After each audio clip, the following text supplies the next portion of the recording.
नमस्कार। जब हम इतिहास के बारे में सोचते हैं तो क्या आता है दिमाग में? तारीखें, बड़ी बड़ी लड़ाइयाँ, राजा महाराजा, है ना? लेकिन आज हम इन सब से थोड़ा हटकर कुछ नामों के पीछे छिपी कहानियों को कुरेदने की कोशिश करेंगे। ये सिर्फ नाम नहीं है, ये वो चिंगारियां हैं जिन्होंने भारत की आज़ादी की मशाल को रोशन किया। अच्छा, तो ये देखिए। पहली नज़र में आपको लगेगा कि ये बस नामों की एक लिस्ट है, उन लोगों की लिस्ट जिन्हें ब्रिटिश अधिकारियों ने मौत की सज़ा सुनाई थी। लेकिन ज़रा गौर से देखिए, हर एक लाइन अपने आप में एक पूरी कहानी है, एक बलिदान की कहानी। तो फिर सवाल ये है कि नामों की इस सूखी सी दिखने वाली लिस्ट में आखिर कौन सी कहानियां दबी हुई हैं? चलिए, आज इसी पड़ताल पर निकलते हैं और इस दस्तावेज को सिर्फ स्याही और कागज से आगे बढ़कर इसके पीछे के जज्बे और संघर्ष को समझने की कोशिश करते हैं। आज हम क्या क्या देखने वाले हैं, एक नज़र उस पर डाल लेते हैं। हम नामों की इसी सूची से शुरू करेंगे, फिर कुछ बड़ी घटनाओं को करीब से जानेंगे और आखिर में इस बात पर गौर करेंगे कि इन यादों के क्या मायने हैं। तो चलिए शुरू करते हैं पहले हिस्से से। हम बात कर रहे हैं उस दौर की जब देश का कोना कोना आज़ादी के लिए छटपटा रहा था और क्रांतिकारी गतिविधियां अपने चरम पर थीं। तो सबसे पहली और ज़रूरी बात जो हमें समझनी है वो ये है कि ये सिर्फ नाम नहीं है। हर एक नाम अपने आप में एक प्रतीक है, बगावत का, हिम्मत का और इस अटूट यकीन का कि भारत आज़ाद होकर रहेगा। अब हमारी पहली कहानी पर आते हैं और ये जुड़ी है काकोरी कांड से, जो आज़ादी के आंदोलन की एक बहुत ही कह सकते हैं कि धुरी बदलने वाली घटना थी। तारीख थी 9 अगस्त 1925। हिंदुस्तान रिपब्लिकन एसोसिएशन के क्रांतिकारियों ने, जिनमें राम प्रसाद बिस्मिल और अशफाक उल्लाह खान जैसे नाम शामिल थे, लखनऊ के पास काकोरी में एक ट्रेन रोक ली। क्यों? क्योंकि उसमें ब्रिटिश सरकार का खजाना था और क्रांति को आगे बढ़ाने के लिए हथियारों की जरूरत थी। और इस हिम्मत वाले काम का अंजाम क्या हुआ? खैर, वो इन नामों में छिपा है। 4 मुख्य क्रांतिकारी, अशफाक उल्लाह खान, राम प्रसाद बिस्मिल, राजेंद्र लाहिड़ी और रोशन सिंह, इन सभी को काकोरी कांड के लिए फांसी दे दी गई। एक मकसद और एक ही अंजाम।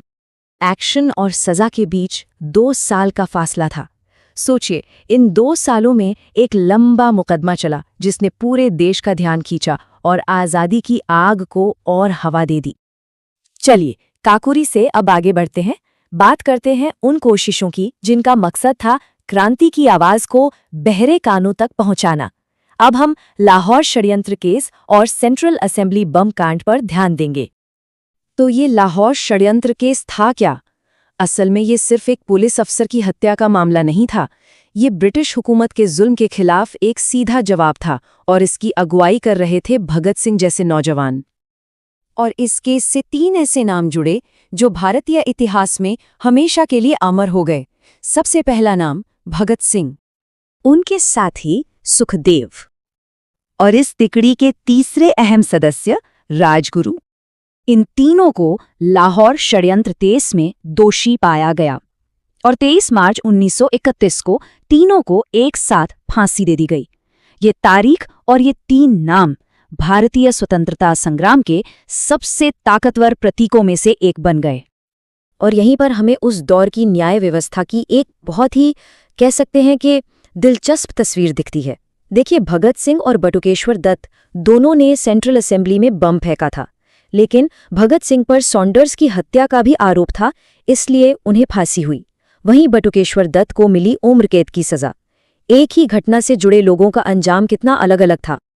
अब तक हमने जो बात की वो तो बस कुछ ही कहानियां हैं। सच्चाई तो ये है कि ऐसे अनगिनत लोग थे जिन्होंने अलग अलग घटनाओं में, अलग अलग दशकों में देश के लिए अपनी जान दी। आप देखिए, ये संघर्ष किसी एक दशक तक सीमित नहीं था।